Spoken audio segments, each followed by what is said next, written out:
Morning অক্সিজেনার্স চলে এসলাম তোমাদের কাছে। আজকে কী বার? মঙ্গলবার। তো রান্নাঘরে যাব একটু পরে, আগে তোমাদের সাথে একটু কথা বলে নিই। আজকে আমি আমার মায়ের ডাইপার্স নিয়ে কথা বলবো। তো আমার মায়ের ডাইপার্স আসে 280, আর 280 টাকার ডাইপার। আর সেখানে তুমি তারও অনেক দামি, মানে বেশি দামের ডাইপার্স আছে, 500 আছে, 700 আছে। আচ্ছা, এই যে 280 টাকার ডাইপারের টাকাটা আমাদের কম লাগছে, 140 টাকা করে ভাগে পড়েছে দিদির আর আমার। কিন্তু ব্যাপারটা হলো এই 280 টাকার ডাইপার কিন্তু তোমার, আর কে ফোন করে ফেললো আবার, এই 280 টাকার ডাইপার কিন্তু তোমার লাস্টিং, আমরা ওই সারাদিনে একটা ডাইপারই পরিয়ে রাখা হয়, তারপরে চেঞ্জ করা হয়। একটু দাঁড়াও তো, কে ফোন করেছে একটু দেখিনি। মানে মাসে তাহলে আমাদের, মানে আমরা 10 দিনে 10টা ডাইপার চেঞ্জ করছি। মানে একটা প্যাকেটে 280 টাকার প্যাকেটে 10খানা ডাইপার থাকে। তো প্রতিদিন ওই একটাই পরানো হয়। এবার মামাই পরে বিয়ে করিস, ওই একটা ডাইপার পরানো হয়, পরের দিনকে সেটা চেঞ্জ করা হয়। এবারে ভাবো, সারাদিনে আমার মায়ের হিসু থাকে, পটি থাকে। এবার এই ডাইপারটা মায়ের এমনি তো সেট হয় না, মা তো প্রচণ্ড রোগা। এবার যেহেতু এটা কম দামি ডাইপার, মা লইয়ের যে কী হলো, এপাশ থেকে ওপাশ, ওপাশ থেকে সেপাশ করছে। এই যে কম দামি ডাইপারের কারণে কি হচ্ছে, তোমার মায়ের এপাশ দিয়ে ওপাশ দিয়ে ডাইপারে তো থাকছেই না, তোমার শাড়ি, এই নাইটি ভিজে চুপ করছে। এবার ডাইপার তো চেঞ্জ করতে আমার দিদি আসে না, আমার দিদি শুধু দুপুরবেলা খাওয়াতে আসে, আর রাতের খাবারটা সন্ধ্যাবেলা করে এখন দিয়ে যাচ্ছে। বক্তব্য সেটা না। এবার যেহেতু এই কাজগুলো আমার মেয়েকে করতে হয় আর দাদাকে করতে হয়, তো ফলে কি হচ্ছে, এখন তুই চেঞ্জ করতে গেছিস কেন? মানে ম্যাক্সি চেঞ্জ করতে গেছিস? কাল রাতেও বদলেছিস। এখন বারে বারে তাকে তার নাইটি চেঞ্জ করে দিতে হচ্ছে। কেন? নাইটি ভিজে চুপ করছে। কম দামি ডাইপার তো প্রথমত অ্যাবজর্ব করতে পারছে না খুব একটা, ভিজে যাচ্ছে সারা দিনের মনে ওই একটা ডাইপার। তাতেও আমাদের প্রবলেম, কারণ আমরা বেশি দিতে পারবো না, যতটা পারবো কম ইউজ করবো ডাইপার। এদিকে আমরা কম দামি ডাইপারও দেব।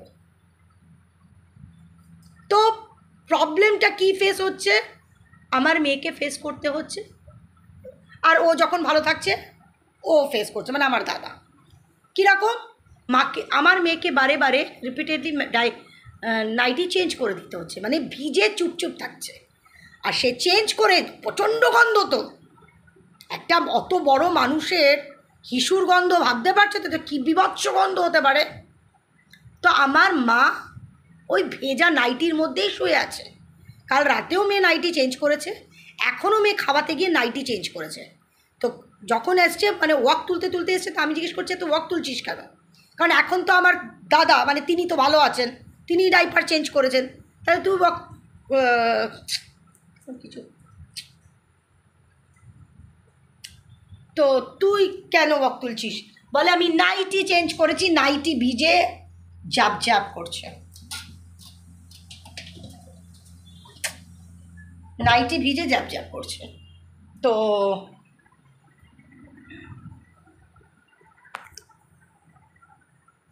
হাতে লেগে যাচ্ছে, সেও ভিজের মধ্যে শুয়ে থাকছে। তা আমার বক্তব্য, যদি ধরো আমরা যদি দামি দামি ডাইপার্সটা কিনি 500 টাকা দামের, মানে 500 টাকা দামের, তো একবার কিনেছিলিস তুই যে,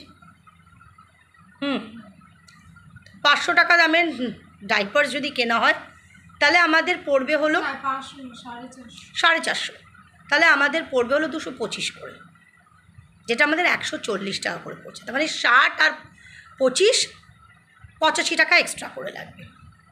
তার মানে যেহেতু আমরা একটা করেই ডাইপার ইউজ করছি সারা মাসে, তার মানে আমাদের 3 বার ডাইপারের টাকা দিতে হচ্ছে, 3 বার ডাইপারের টাকা দিতে হচ্ছে। তো 140 × 3 কত হচ্ছে? 3 4 12, 3 1 3, 420 টাকা করে মাসে পড়ছে।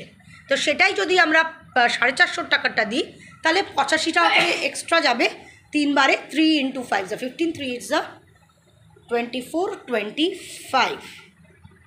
ঠিক বললাম তো? 215 টাকা, তাই তো? না, 255 টাকা এক্সট্রা যাবে।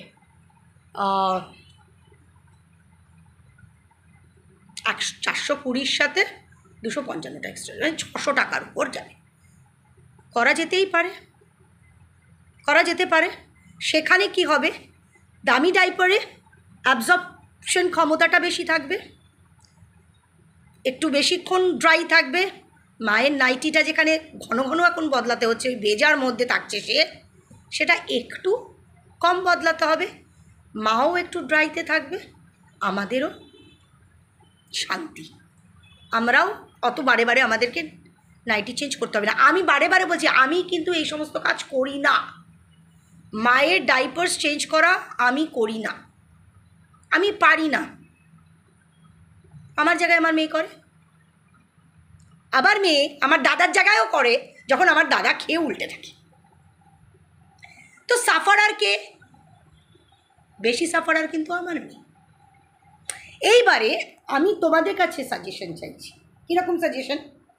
যে আমি দেখো, যদি মনে করি না 140 টাকা করে যেমন করে ডাইপার দিচ্ছি সেটাই থাক, তাহলে কষ্টটা আমার মেয়ে পাচ্ছে। মেয়েকে ওই ভেজা জ্যাবজ্যাবে নাইটি পুরো চ্যাপচ্যাপ করছে, সেটা আমার মেয়েকে খুলতে হচ্ছে, মেয়েকে ধরতে হচ্ছে। আচ্ছা, যতই হোক গন্ধ তো প্রচুর পরিমাণে, আর সেও তো ভেজার মধ্যে থাকছে। আচ্ছা, আর যদি মনে করি না না এরকম সম্ভব না, তাহলে ডাইপার্সটা আমরা ভালো দিই, তাহলে 450 টাকার মধ্যে আমাকে ম্যাক্সিমামটা দিতে হবে। কারণ দিদি 140 টাকাই হয়তো দেবে, কারণ দিদিকে বলে আমি জানি না, এখনও পর্যন্ত আমি দিদিকে সেভাবে ব্লেম করতে পারছি না, কিন্তু এখনও পর্যন্ত সে তো এই ব্যাপারগুলো তো ফেস করছে না, তার তো এই ব্যাপারগুলো ফেস করতে হচ্ছে না। এই যে নাইটি জ্যাব জ্যাব করে ভিজে যাচ্ছে, মার নাইটি খোলা, ডাইপার্স চেঞ্জ করা, সেগুলো তো ওর করতে হচ্ছে না। তো সেক্ষেত্রে ও জানে না যে কতটা পেনফুল এই ব্যাপারটা হচ্ছে। মাত্র সারাদিনে একটা ডাইপার, তো ভাবো সারাদিনে একটা লোকের হিসু পটি সবই তো আছে। এদিকে এটাও না যে ঠিক আছে তাহলে 280 টাকা করে যখন আছে তাহলে দিনে 3 বার চেঞ্জ করি, সেটাও কিন্তু এখন হচ্ছে না। তাহলে সব দিকে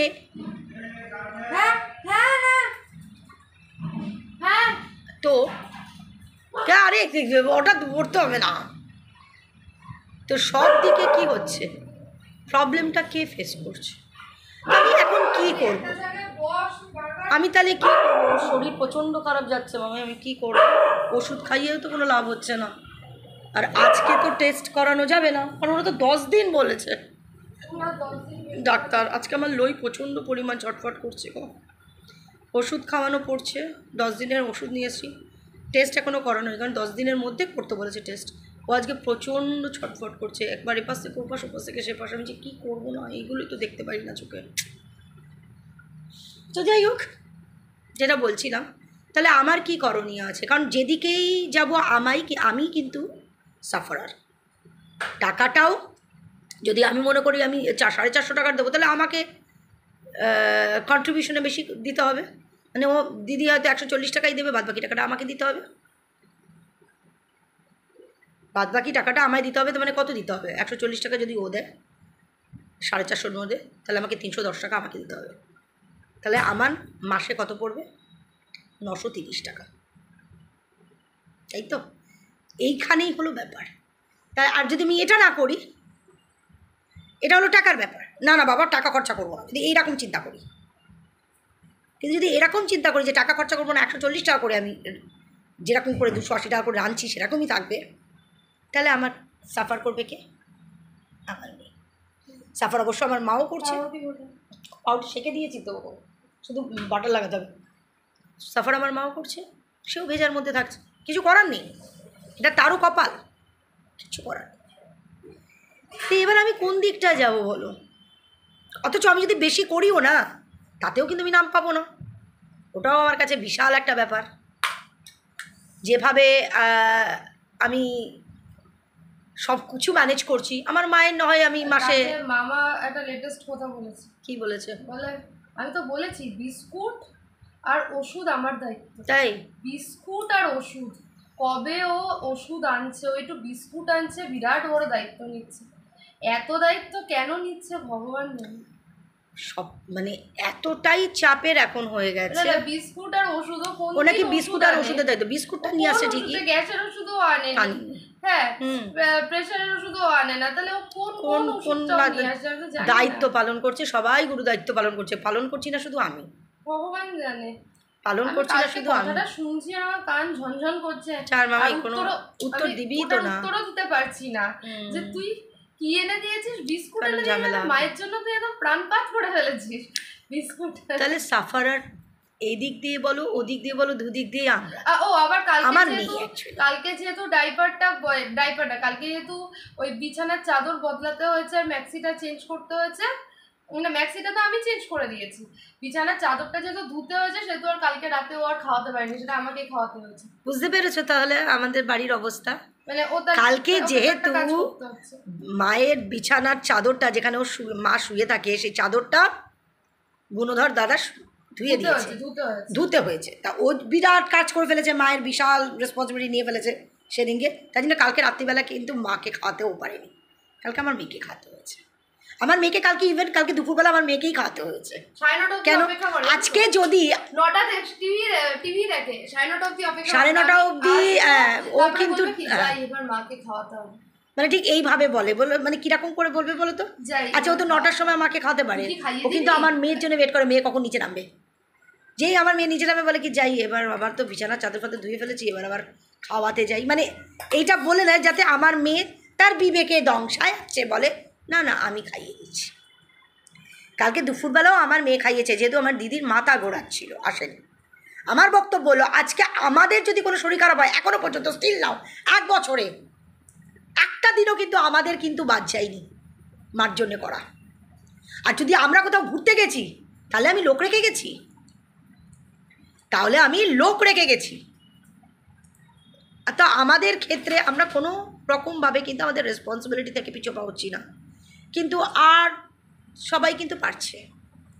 তো যাই হোক ওটা বাদ দাও, এখানে কোয়েশ্চেন ইজ ডাইপার্স। আমি মাসে এক্সট্রা করে 910 টাকা খরচা করে মাকে ডাইপার্স দিয়ে দিই, ও যেমন 140 টাকা করে দিচ্ছি দেখি, আর না হলে 140 টাকা করেই দেবো। আমি কেন 910 টাকা দেবো? কেনই বা আমি 910 টাকা এক্সট্রা দেবো? আমার মেয়ে তাহলে কি ওইদিকে, তাহলে আমার মেয়ের কষ্ট হবে। ভেজা ম্যাক্সি 14 বার খোলানো, সেটা খুব চাপের। তো কি করব? তারপরেও যাই করি না কেন মায়ের অ্যাডমিট করার ব্যাপার নেই, কিন্তু হ্যাঁ তুমি করো সেটাও কিন্তু আমার মা বলবে না, সেটাও বলবে না। তো আমার কি করণীয় আছে? আমি রোজ বদলাবো না, আমি বললাম তুমি তো শুয়ে থাকো, কোথাও ঘুরতে যাও না, কোথাও বেরোনো নেই, আননেসেসারি যদি তোমার নাইটি আবার রোজ বদলাতে হয় তাহলে তো অসুবিধা। হ্যাঁ তুমি ভিজিয়ে ফেলছো, বদলাতে হচ্ছে আলাদা, কিন্তু এমনি যখন শুকনো থাকবে আমার মাথা খাবে না যে নাইটি বদলাতে, এগুলো টর্চার। তারপরে হয় কি বলতো, শক্ত টাইপ তো নাইটিটা কোনো সময় তলায় চলে যায়, ওই ভেজা নাইটি টেনে তুলতে তো আমার জান বেরিয়ে যায়, তা সে হিলছে দুলছে, মানে প্যাথেটিক, মানে কাছে কি ফেস করছি আমি জানি না ভাই। ওটা কিন্তু আর কেউ ফেস করছে না, দিদির তো ফেস করা নেই এখন, সে তো দুপুরবেলা মাকে খাইয়ে দিয়ে চলে যাচ্ছে। তারপর যখন যদি কোনো প্রবলেম হয় তখন আমরা আছি, কিন্তু আমাদের বেলায় কে আছে? কেউ নেই। তো যাই হোক, কোয়েশ্চেন ইজ ডাইপার্স। কি করব? সাজেস্ট করো।